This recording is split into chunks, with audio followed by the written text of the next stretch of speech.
Box. Great. Welcome everybody to our afternoon session. Hope you had a delicious lunch and you're ready to learn again. Welcome to What's in the Box, Revamping Archival Processing at the Utah State Archives and Records Service. Our presenters today are Jim Kichas and Gina Strack. Jim Kichas is a certified archivist and digital archive specialist and brings over 22 years of combined experience, including 15 years as a processing and reference archivist and 7 years in administration. Just tough stuff. Jim received the 2023 SEMA Mentor Award, served as SEMA Treasurer from 2012 to 2016 and President from 2017 to 2018, served as a past member and chair of the Utah Manuscripts Association, and currently coordinates the Utah State Historical Records Advisory Board and chairs the Cottonwood Heights Historic Committee. He holds an MS in Environmental Humanities from the University of Utah and an MLIS from Drexel University. Our second presenter is Gina Strack, and Gina has worked at the Utah State Archives and Records Service since 2002 and is a certified archivist. She holds a Master of Library and Information Science from the University of Washington, and she has worked in processing and reference, website administration, and has spent nearly 2 decades developing a digital archives program. Her current focus is on processing historical records from state government agencies. Gina served on the SEMA Council from 2010 to 2012, and as our illustrious treasurer from 2020 to 2024, in addition to the SAA Standards Committee from 2020 to 2023, and the SNAP Cooperative from 2018 to 2023. So I will turn it over to Jim and Gina. So take it away. Thank you, Heidi. Thank you, everybody, for coming to our session. Yeah, we're excited to talk to you about the work we've done at our institution to try and modernize and improve records processing. It was as you'll hear, a pretty detailed project, and we're very happy with the outcomes and where it's put us. Do you want to mention we did have a third presenter who started out with helping us develop this, our colleague Alan Barnett at the State Archives. Unfortunately, Alan was not able to join us today, but he's also been very, very instrumental in the work we've done to revamp processing. So apologies in advance if you attended the session I gave earlier this morning. I'm going to cover a little bit of the same territory at the very beginning, where I'm going to provide some context on who we are as an organization, brief history of the role we serve and the functions we have in state government. Then we'll move into a discussion of our archival processing practices and the project that led us to establish a completely new 3-tier framework for making processing decisions and allocating processing resources.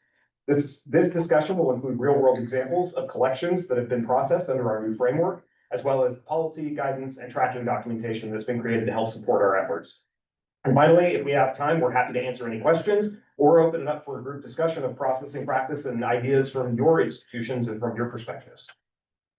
So with that, I'm going to take a quick walk back through time to just tell you who we are as an organization at the Utah State Archives and Records Service. We are the institutional repository for government in Utah. So we are there to service any state agency, any local government, the judiciary, the legislature, the elected offices.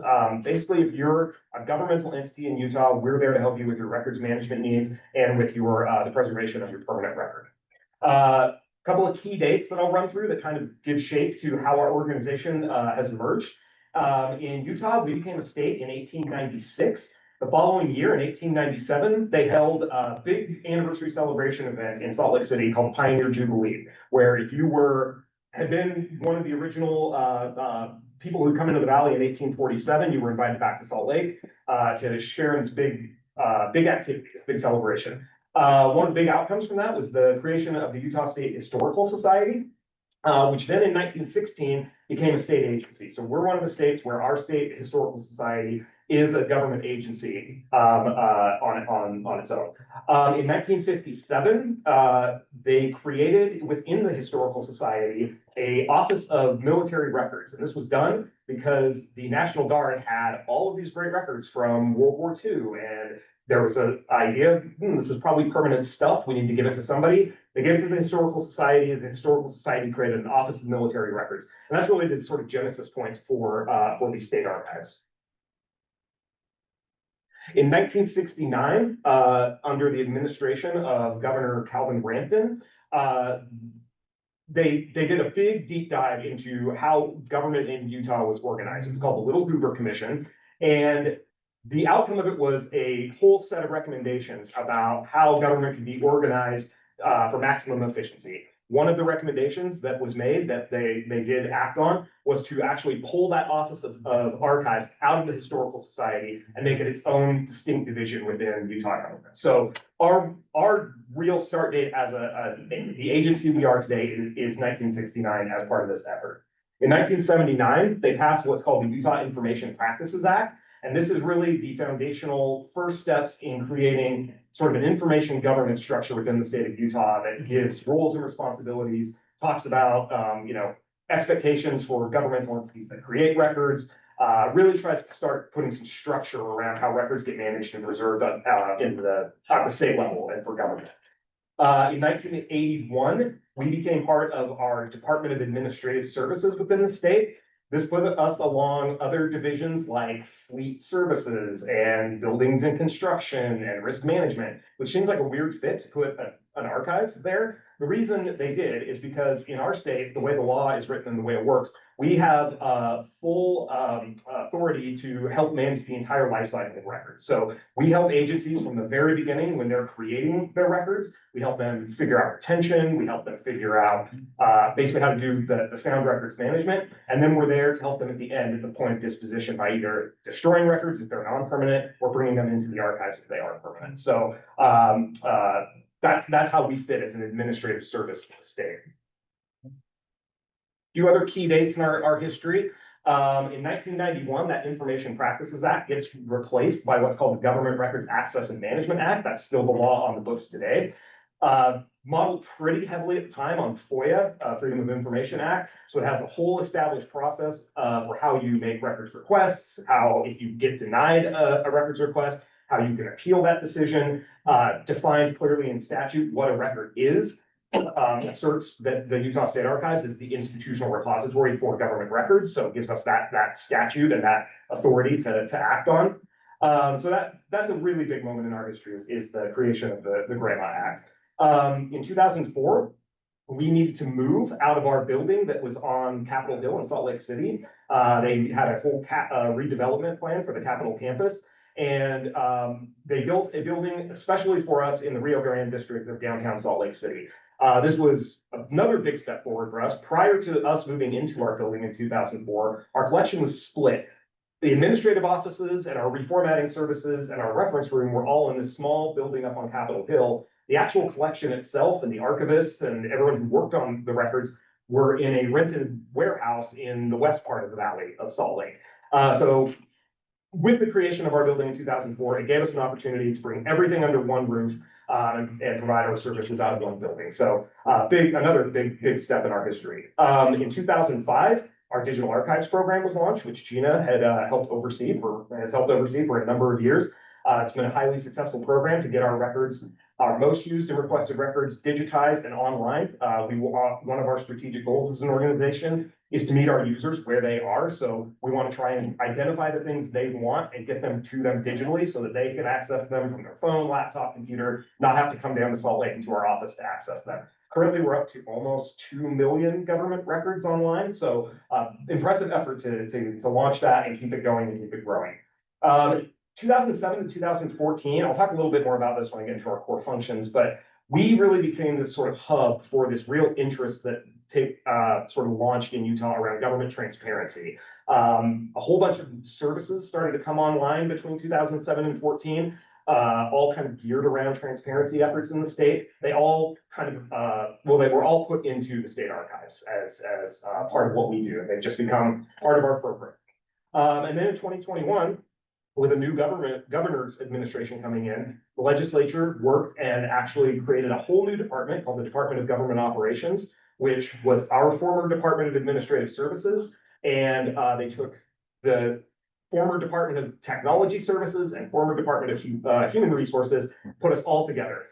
Still pretty new. We've only been in this 4 years, but we've already are seeing big gains in terms of Now that we're a division alongside our technology services folks, we have much more of an in with them in terms of trying to work through all of the issues that are hitting us with born digital records, electronic records preservation.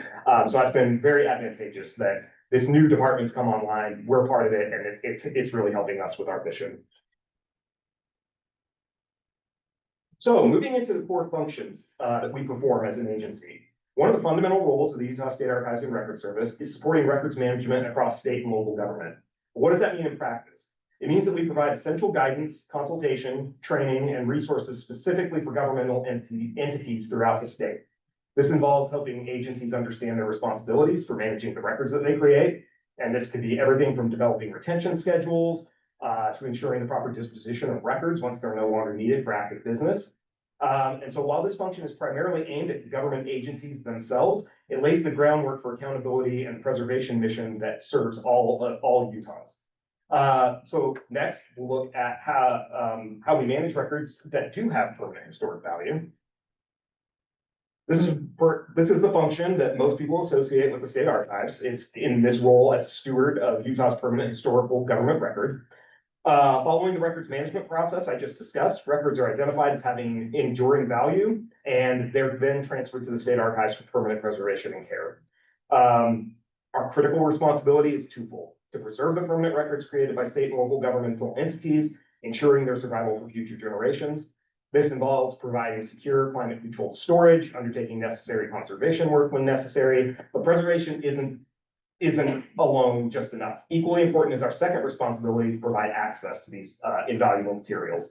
The permanent records document the decisions, actions, and history of our state and its communities. They're essential resources for a wide range of users, including genealogists who are tracing family histories, historians researching Utah's past, students working on projects, attorneys examining legal precedents, and citizens seeking to understand government actions. Ensuring that these historical records are both safe and accessible is fundamental to our purpose. And our third pillar of programming was what I mentioned with transparency.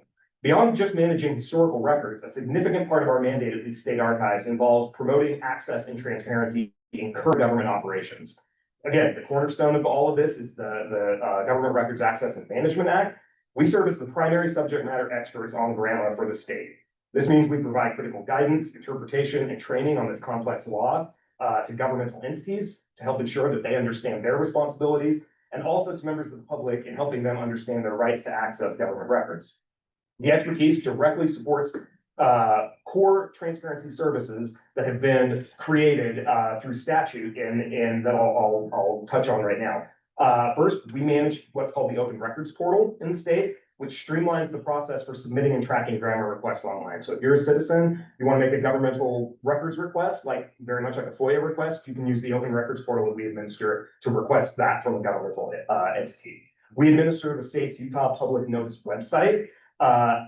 It's written into the law in Utah that if you're a governmental entity and you hold an open and public meeting, it's the public's right to know about that meeting, know what's going to be discussed. So you need to post about it, and you need to post agendas and any meeting contents. So we manage and administer the website that governmental entities use to do that. We also oversee the Government Records Ombudsman, who provides invaluable mediation services to help resolve disputes over records access. That position is a neutral resource for both requesters and governmental entities. So if you get sideways with the governmental entity, you can request mediation services from our ombudsman, and they'll see if they can help work it out. And then the final piece of this is providing administrative support to what was formerly known as the State Records Committee, but it's now changing over. We're actually setting up a new Office of Government Records that went into our statute this year. And that will be an attorney on our staff who hears appeals regarding records access denials. So if you make a request and it gets denied, you can appeal to this Office of Government Records, and this person will hear and make a decision on whether your access is appropriate or not. And then, as part of our law, if you still get a denial at that point, you have the option of taking it to district court.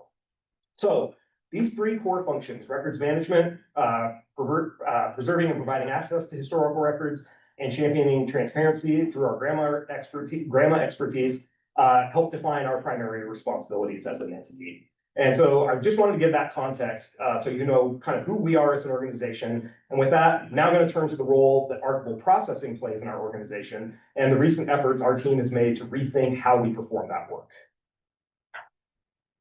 And with that, I'm going to hand it over to Gina.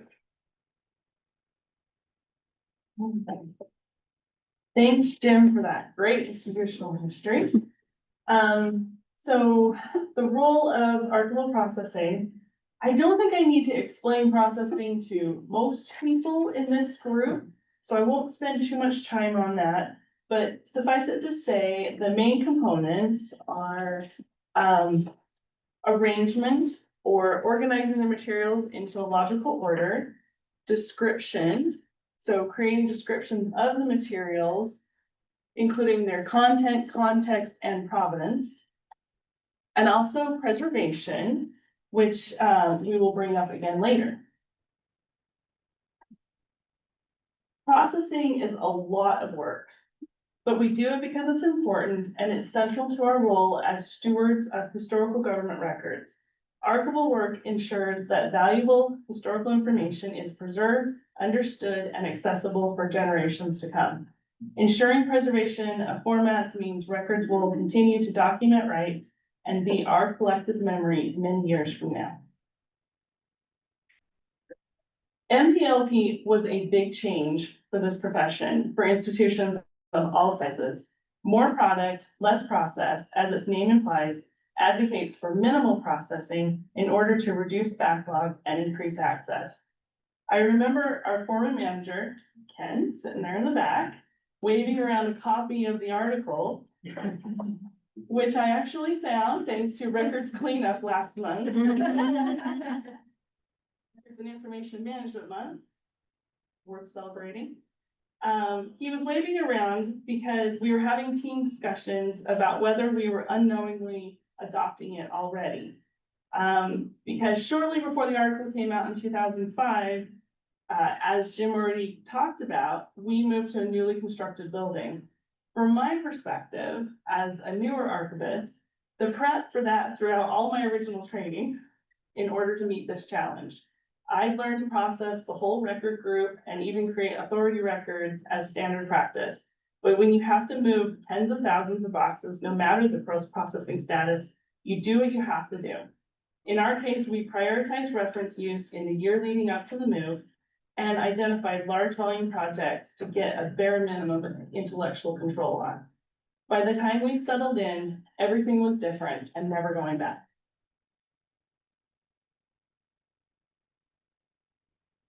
There's never enough time for everything that needs to get done, so we try to plan what we can do. Using the framework of MPLP, there's a couple of key elements. First, let access drive processing. This means focusing on records and materials that are being used. This will obviously be affected as well by staffing, donor requirements, and supplies or space. Second, reducing the backlog with multiple passes at least gets items and boxes further along in the process instead of waiting for projects to be completely done or finished first. Third, efficiency is emphasized by weighing the level of processing with resources available. Item level description is the pinnacle, but it can't work for all the processing that is ultimately needed. Finally, even following MPLP does not mean everything is minimal or insufficient. Thoughtful planning in a timely manner will allow assignment of the right resources to high use or other criteria that leans towards the higher level archival work. As a state government archives, we have to provide access to any records not otherwise private, protected, or controlled by law. If it's in our permanent collection and not restricted, the public has a right to it.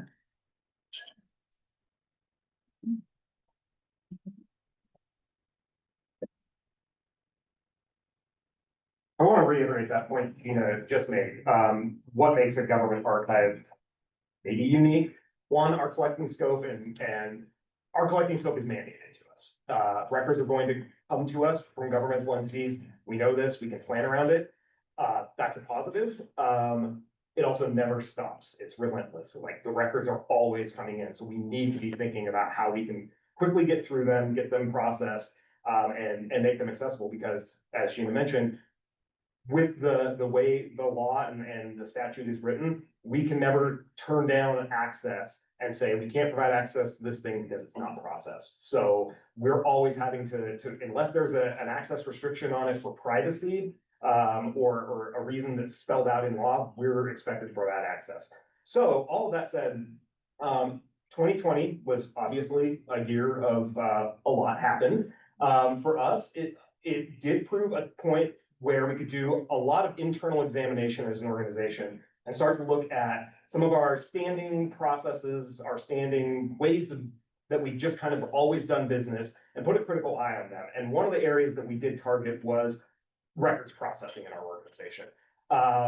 It was getting done, and it was getting done to high levels, but it was a very, I don't want to say, I don't know if ad hoc is the right word, but there were sort of flavors of the way processing happened. There was my way of processing. There was Gina's way of processing. There was Alan's way of processing. Not that they weren't all arriving at the same place, but we identified that we needed to standardize this process. So we sat down and we started defining a project, and that's what I'm going to talk about next. And then we'll go into the outcomes that project has now led to real world activity. So recognizing the need to modernize our approach and make our collections more accessible more quickly, we established several key goals for a project, or for a processing improvement project. These weren't just internal tweaks. They were focused on fundamentally improving how we manage and provide access to Utah's historical records. First, we aim to formally incorporate and standardize the more product, less process, or MPLP, as a core methodology within our practice. As Gina explained, MPLP is an archival approach that prioritizes getting collections adequately described and available for research faster, rather than striving exclusively for exhaustive item-level detail on everything up front. By standardizing this approach, our goal is to significantly reduce processing backlogs, something I know many archives grapple with in different contexts, and make a larger volume of historic material discoverable and usable by the public much sooner. Second, we needed to formalize our accessioning process. Accessioning is the crucial first step where we take legal and physical custody of records transferred to the state archives. Formalizing this meant having clear, consistent procedures for documenting what we received, where it came from, its initial condition, and assigning control numbers. This helps ensure intellectual control from the moment records arrive, prevents loss, and provides essential provenance information for researchers down the line. Third, we recognize the need to create a much better tracking mechanism and statistics for our processing work. We needed data. We needed reliable data on how long processing takes, the volume of materials that we handle, and where the bottlenecks were occurring. This goal was about enabling better project planning, allocating our staff resources more effectively, demonstrating the value of our work to stakeholders, and identifying areas that need further improvement. Finally, underpinning all of this was the goal to update our existing policies and procedures, or create new ones when needed, to meet the current needs and current realities. Archival best practices are ever evolving, and the nature of records change, especially with digital materials. We needed clear documented guidelines for everything from appraisal and arrangement to description and preservation, ensuring consistency, efficiency, and alignment with current standards. This provides clarity for our staff and ensures responsible stewardship of the collections. These four goals, standardizing MPLP as part of our practice, formalizing accessioning, improving tracking, and updating policy, form the strategic framework for revamping our processing. They were designed to work together to make us more efficient, more accountable, and ultimately better able to fulfill our mission of preserving and providing access to Utah's history. So, a crucial part of any project success, especially one involving workflow changes across an organization, is identifying and understanding the key stakeholders, the groups that are directly going to be impacted by or involved in the work. For our processing improvement project, we identified several key internal groups. I'm going to be using terminology. We've been going through a reorg of our organization to, again, kind of put better definition around it. So I'm going to be using the program names as they exist now. They didn't exist in 2021 exactly this way, but the functions were still there. First and foremost, our archival services program was the primary stakeholder. This is a team directly responsible for carrying out the day-to-day work of arranging, describing, and preserving the physical archival collections. Their buy-in, expertise, and feedback were absolutely essential, as they would be the ones implementing the new methods and procedures. Our second key internal stakeholder was the Digital Initiatives Program. This team is responsible for digital reformatting, the scanning and online presentation of many of our process collections. The efficiency and quality of their work are directly dependent on how collections are processed before they arrive in the digital initiatives lab. Therefore, coordinating closely with them was vital to ensuring our revamped processing workflows aligned with their digitization needs, creating a smooth transition from physical processing to digital access. A third critical group, representing our end users, is our access and transparency program. This is the team that manages our reference room, reference services, and online access portals. They are the direct interface with the public and researchers who use our collections. In hindsight, while we collaborated to some extent, we recognize that this group should have been more formally included as a primary stakeholder from the beginning of the project planning. Why? It's because their perspective is invaluable. They understand user needs, search behaviors, the usability of our finding aids, and the practical challenges researchers face when trying to access our materials. Incorporating their feedback more deeply early on would have further strengthened our focus on creating access tools truly centered on the end user experience. This is a lesson to learn for future initiatives.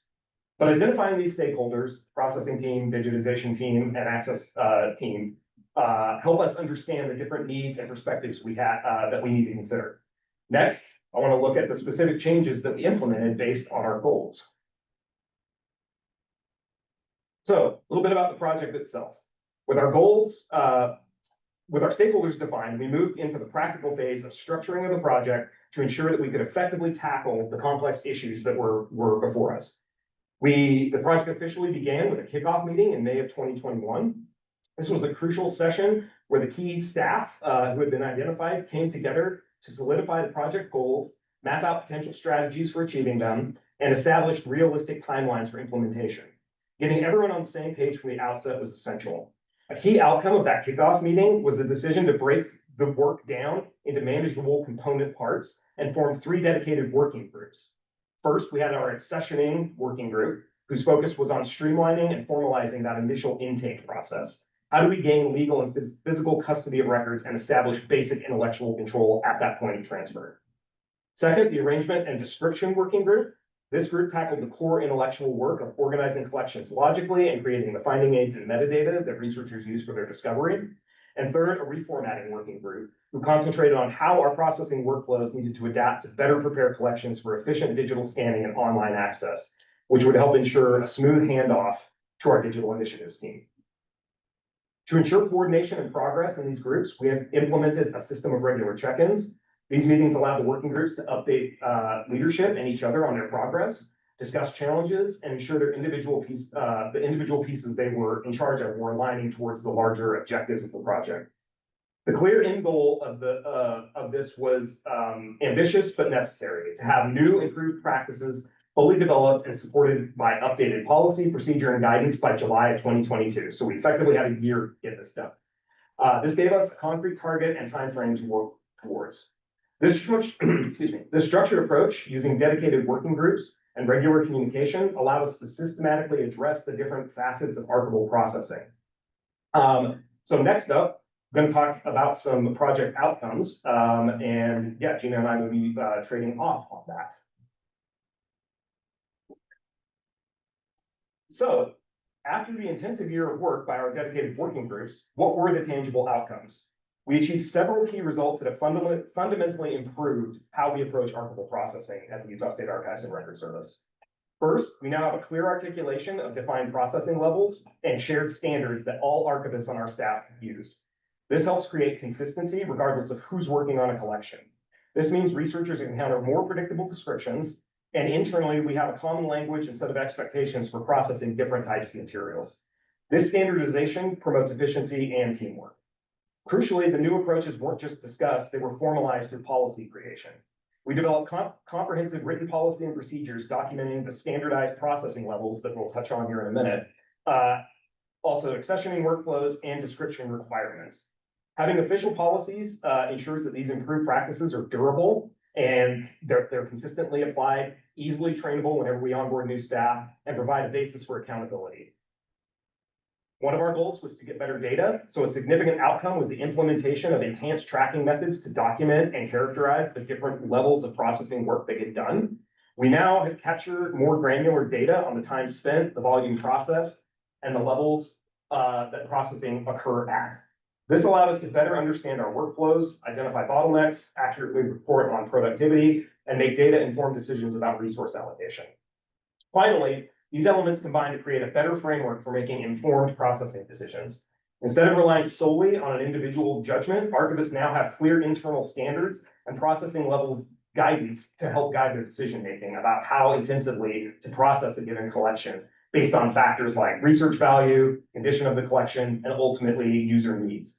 This ensures that our efforts are applied strategically and efficiently across the breadth of our holdings. And to give you an idea of just how much we have, currently our collection is up to almost 70,000 barcoded items, and with an annual accrual of probably somewhere around 5,000 cubic feet per year. So we're constantly growing this already very, very large set of records.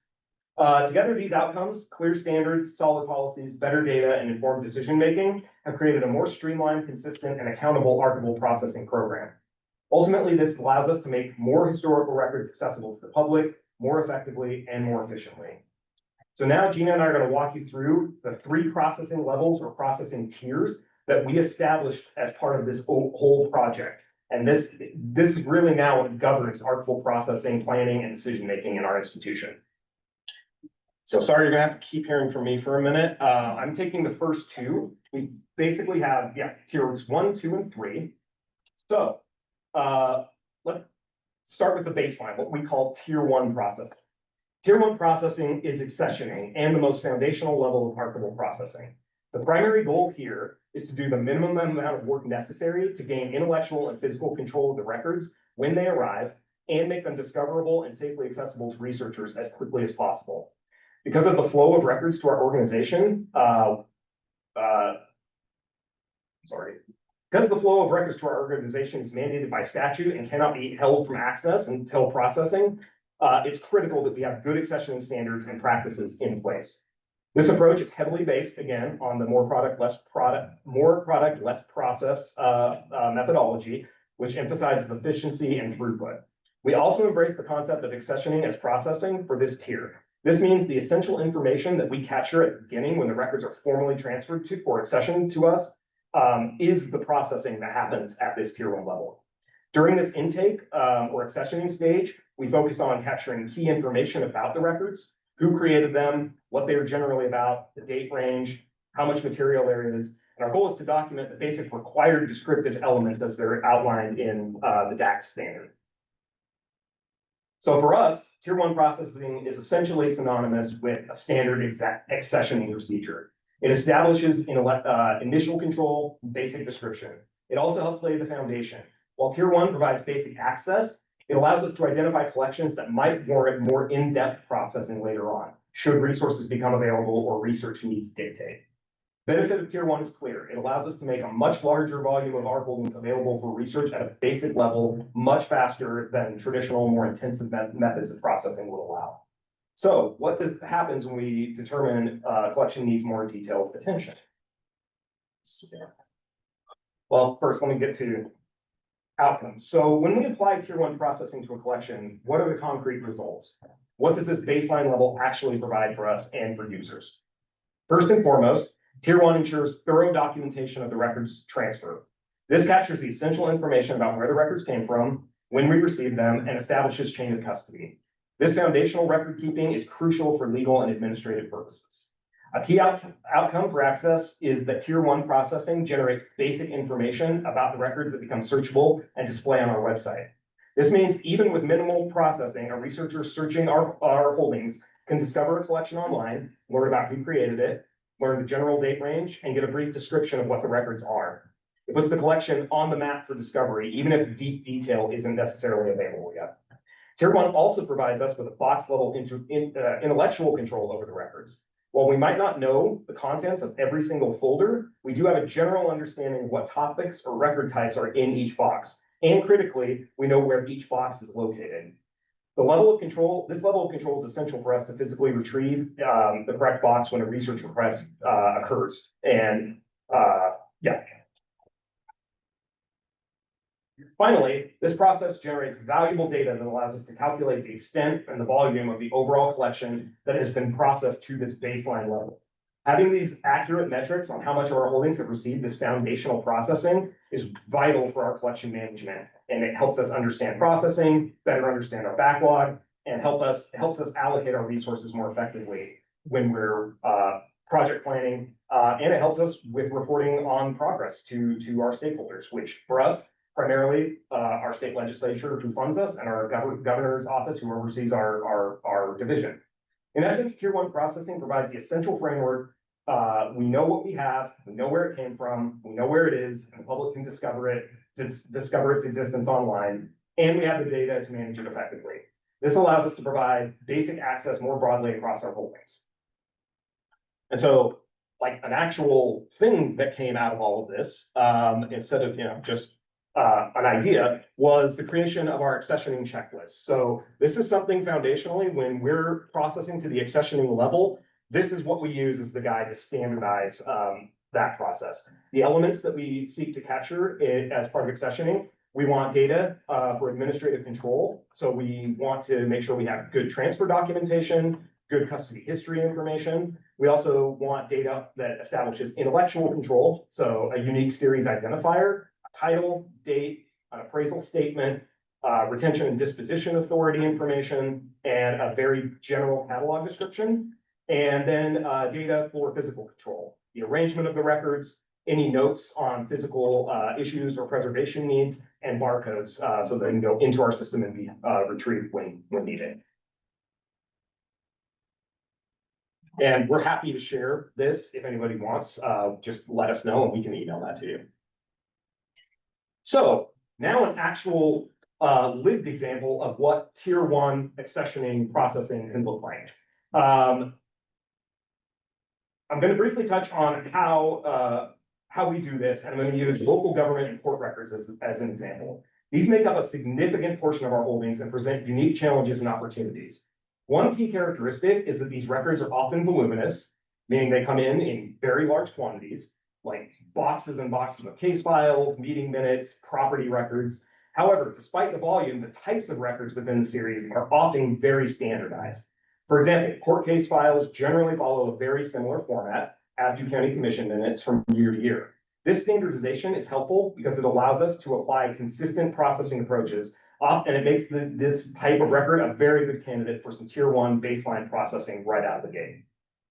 Related to volume, these records tend to come in as large sets all at once. We might receive a decade's worth of records from a single county courthouse or a city office in one large record dump.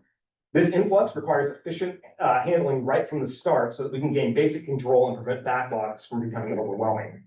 Because of the volume and the need for this initial control, these records almost always require triage and accessioning before any decisions get made about reformatting, digitization, or anything in that vein. We need to understand what we have, confirm its historical value, establish the basic tier one controls that I just described, and assess the condition of the records first. Only then can we make informed strategic decisions about whether digitizing a specific series is feasible, cost-effective, and meets our users' needs.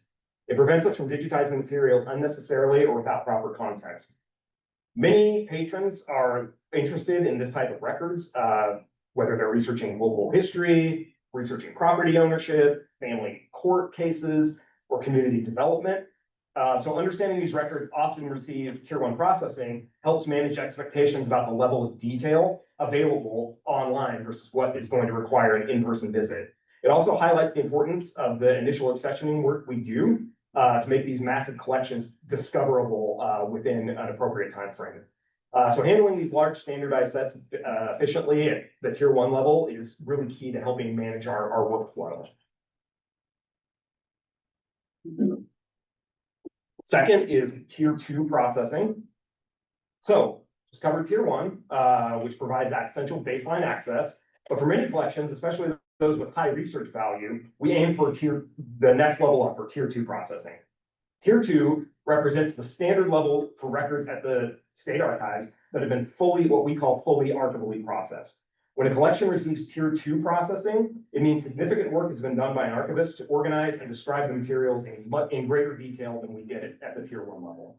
The key outcome of tier two processing is the creation of a detailed series inventory, often accompanied by a container list that is robust enough to be published online alongside the overall collection description. The collection itself and the archivist make the determination how deep to go into that container list, whether it needs to be item level, folder level, box level. The majority of things at tier 2 land in that folder level area. Unlike tier 1, which provides basic collection information and box level control, tier 2 gives researchers much more granularity over any given collection. By publishing the container list online, users can browse folder titles remotely before ever visiting our building or requesting materials through our reference room.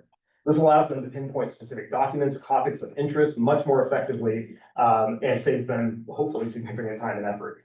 So think of it as moving from a brief catalog record at tier 1 to a much more detailed finding aid with a folder level inventory at tier 2. This level of description greatly enhances discoverability and supports focused research, like I mentioned. This tier 2 level, again, results in an online container list, and that is, it's really, this tier 2 is kind of where most processing work went into for the majority of our institution's history. This tier 2 or tier 3. So we're good at it, we know what it is, and now we can make better strategic decisions about when to deploy it for certain collections.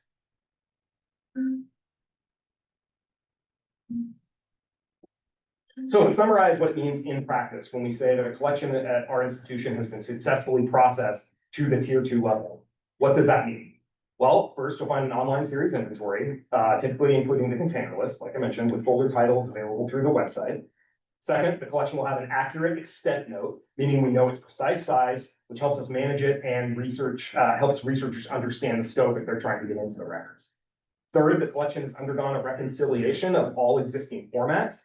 This means that all non-essential materials like duplicate copies or items designated for disposal have been appropriately weeded out and handled according to state regulations, which helps ensure the integrity and focus on preserving the critical historical record. In terms of description detail within the online inventory, we generally aim to describe materials sometimes to the folder level. I think more often, like I said, well, yeah, to the folder level, which provides significant detail on the collections. However, depending on the nature of the records, box level description is also perfectly acceptable within this tier if it provides adequate access. We also ensure accountability by having the first archivist who completes tier 2 processing record, we have them record their name and the date that they completed the work.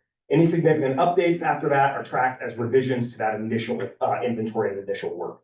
It's also important to remember that the vast majority of archival processing performed at the State Archives aims to meet tier 2 standards. It represents our benchmark for providing comprehensive, reliable access to our holdings. And it's the standard approach ensures a high level of access and control for most of our collections. So one more example of what it means in reality. We had a really interesting opportunity 2 years ago. So the Utah State Prison has been in Salt Lake since the 1860s. Initially, it was in what is now called Sugar House Park, which is just sort of south of downtown. In the 30s and 40s, a decision was made to move the state prison out of that spot and into a further part of the valley, further south, where no development was happening, in an area called Draper. It was at this Draper site for almost 70 years. And then in 2019 to 2021, they began building a new prison out by the International Airport in Salt Lake City. We had never had success in getting into the state prison to help them with their records management, to help with the preservation of the historic record, even though we knew there was this expansive, very, very important set of historic records there. That final move just a few years ago finally unlocked the door. The governor's office told all departments, I want departments working collaboratively with each other to solve the issues you need to solve. So we were invited in, and it provided a great opportunity to go in, assess these records, and bring them into the archives. So we quickly identified that the records that were coming in from the state prison possessed very high historical and potentially significant genealogical value. They documented the history of the institution, its administration, and aspects of the lives of incarcerated individuals.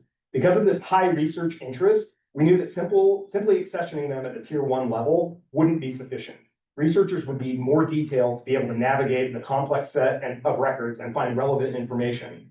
Basic collection level description wouldn't make them truly discoverable for access.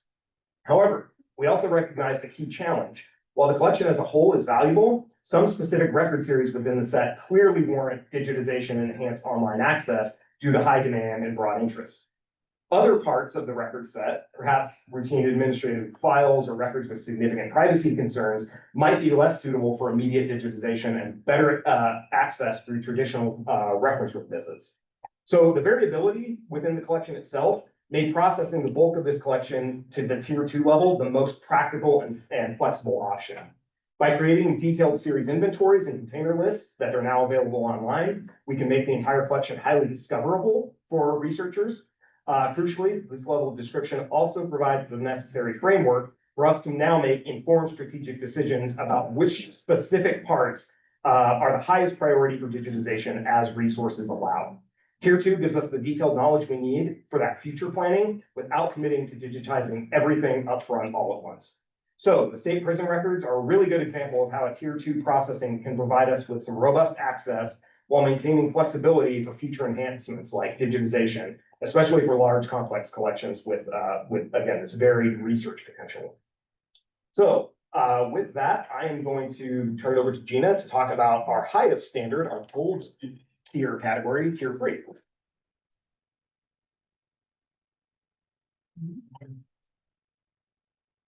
Okay. So what we've discovered through this initiative is that we now recognize that there's a distinct level beyond housing and finding and creation. For example, like as Jim explained with the state prison records and with more records that we were already processing. So this would be the Olympic champion, gold level, or tier 3. This level of processing is the highest level of work that we can perform, just short of super special features like full transcription. These are the projects that will become showcases of our collection and the absolute best with hard-won outcomes.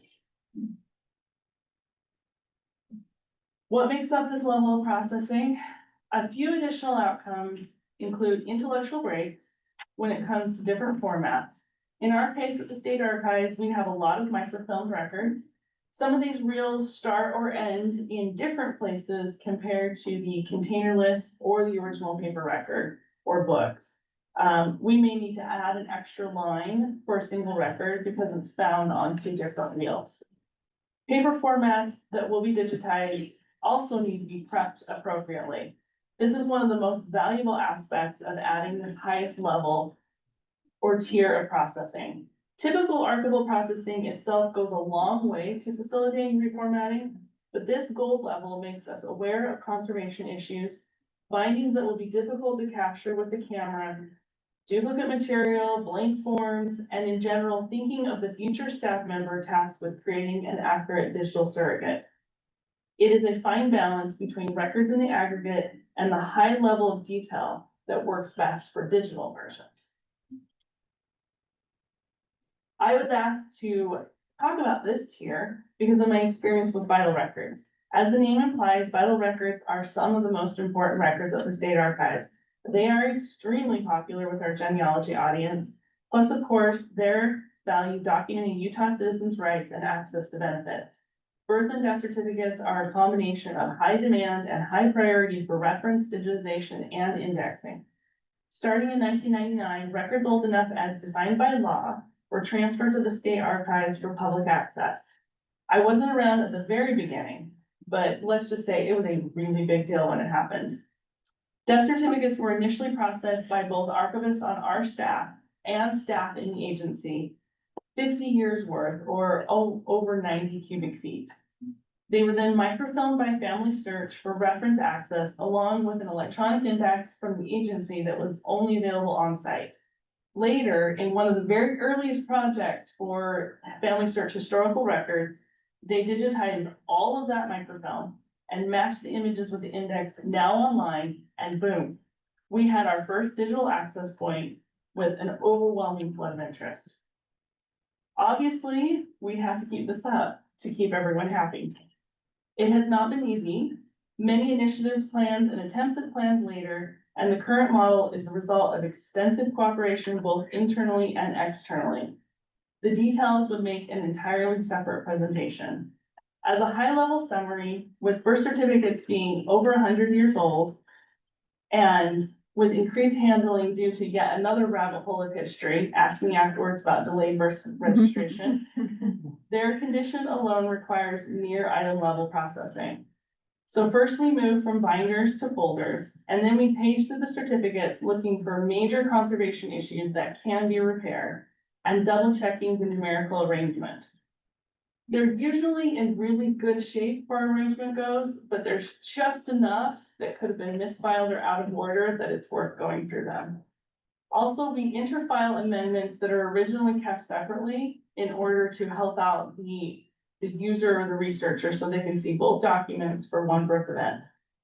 Tracking this closely the last couple of years shows that this adds up to about 15 staff hours per cubic foot box. Okay, so I mentioned the 100-year-old birth certificates. They have been handled as active records for nearly that entire century of time. As such, there are often forms of damage, including dog-eared corners, worn tears from past folding, so many tape repairs, an obscene amount of glue adhesives, and whole entire missing pieces. Hence the content warning for those of us who may be sensitive to document damage. So some examples, this is probably a tear along a fold because it looks like a lot of them were folded up and then mailed from the local office to the state office. This is what happens when you try to remove a glued on supplemental report onto the back. I'm not entirely sure the thinking behind this, even to get a shot of the back page, but yeah. And then this is another example of separating pages that have been glued together. And here's an example of a piece that's been come off and then a backing page has been glued onto the back. I told you there was a lot of glue. And then this is an example. I don't have a picture of the back side, but this was patched on the back with acidic paper and it has now come through to the front in order to fix that tear. And some classic tape that's holding it together, and you can't really do much with that as far as I know. And then one of my favorites, this was all repairs that were done in the office, so different types of paper. And with that, we'll now talk about the tools that we've used for tracking this new work. Yeah. As I had mentioned, one of the outcomes we really wanted out of this project was a better way to characterize the work that's getting done by our team.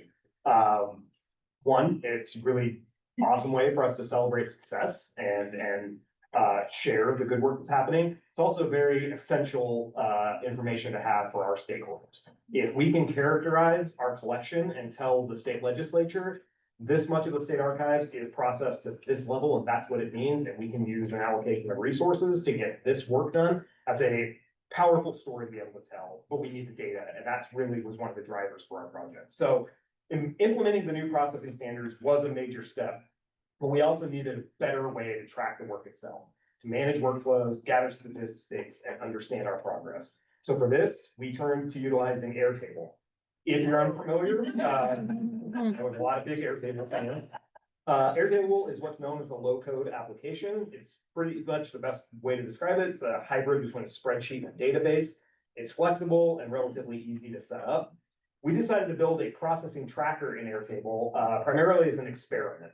Airtable offered several features that provided really useful for our tracker. One were linked tables. This allowed us to link related information. For example, selecting an existing record series from a drop-down list instead of manually having to type it repeatedly.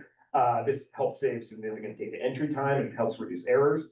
The custom filtered views in Airtable are really great. We can now easily create different views of the data, filtered by archivist, who's done the work, the processing status at any given time, the record type that's being worked on, which makes analysis and reporting much cleaner and much simpler.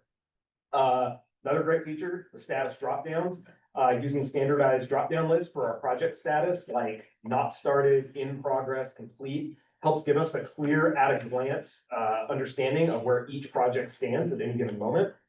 And then our processing level dropdowns. Similarly, by having dropdowns for our new tier 1, 2, or 3 processing, we can help enforce standards and allow the work to be tracked consistently.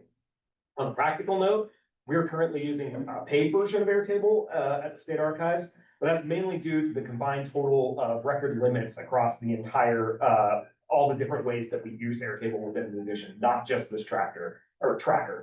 The specific features we're utilizing for this processing tracker itself could function perfectly well within Airtable's free version, making it a potentially accessible tool for other institutions to explore for similar tracking needs. Using Airtable as an experimental tracker has given us much better insight into managing our processing workflow, gathering essential data, all while helping us plan strategically for future needs. This data continues to help inform our decisions moving forward. And Gina is going to touch on our use of Trello. Yeah. Okay. Yep. Okay. Because I also forgot to finish my thing on vital records, and that's just to mention that those repairs have been tracked to be about 1% of the records that are affected. And so that's another 8 hours per cubic foot box. And also the death certificates are 50 years younger and way easier to process. So we're moving a lot faster on that. Okay, so Trello is a project management tool that I like to use.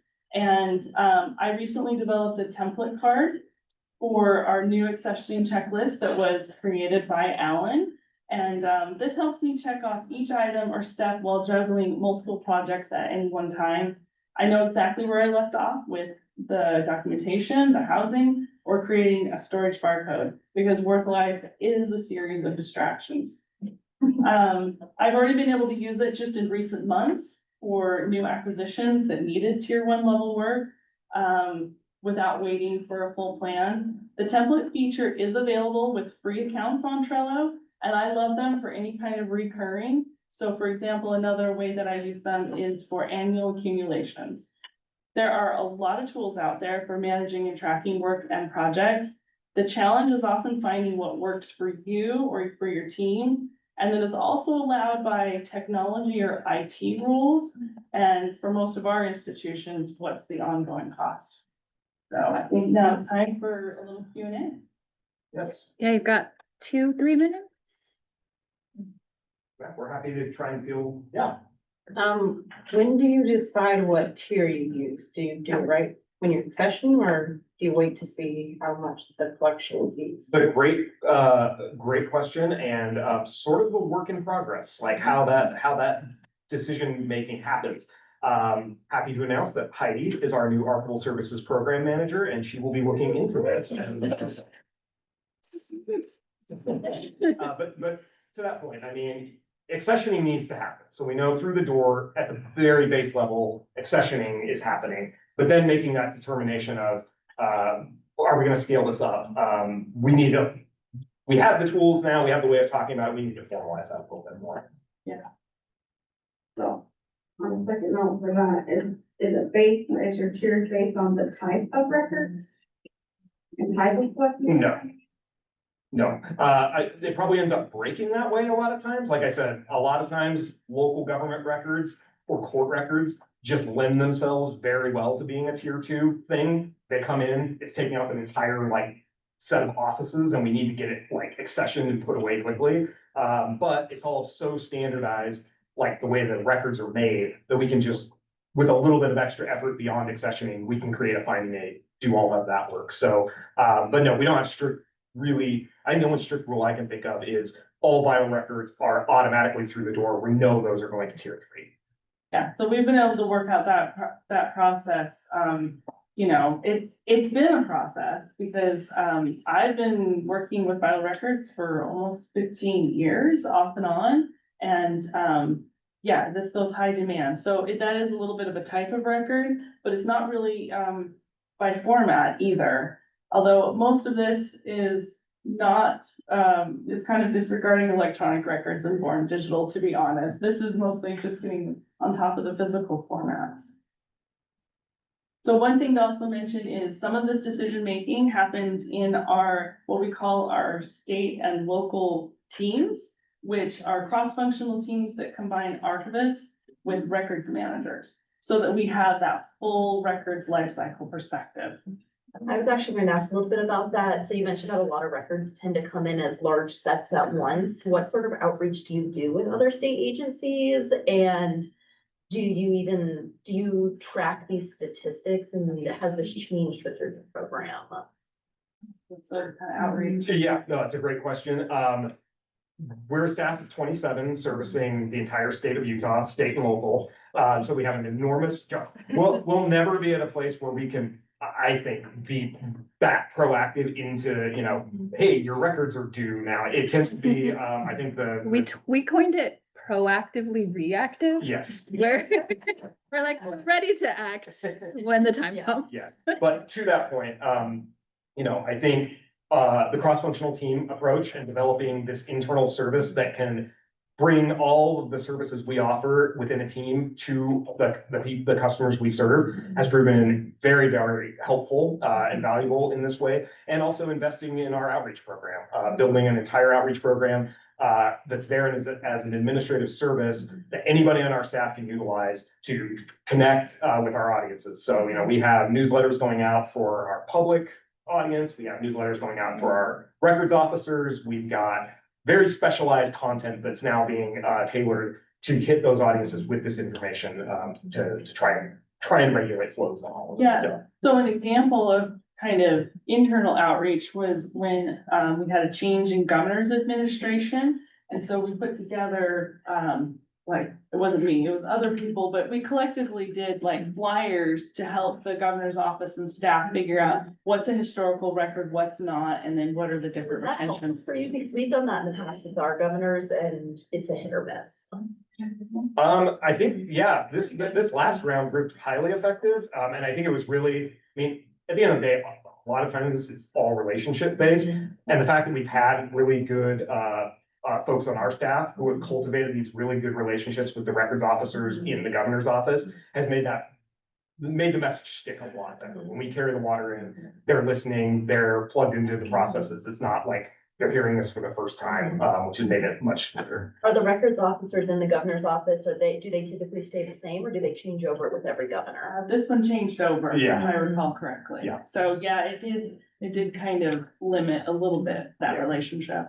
Yeah, but then that moment of transition when we knew it was happening, there was a little bit of a lag where, the one office was leaving, the new office was coming online. We really wanted to capture the folks who were leaving and get their expertise because they know the records. So, Well, we're at time, but I mean, if people want to stick around and continue asking questions, that's a-okay. I just wanted to let everyone know that you're welcome to leave if need be. well, Gina and I are happy to answer anything. So if you have questions, feel free to come chat with us. And thank you.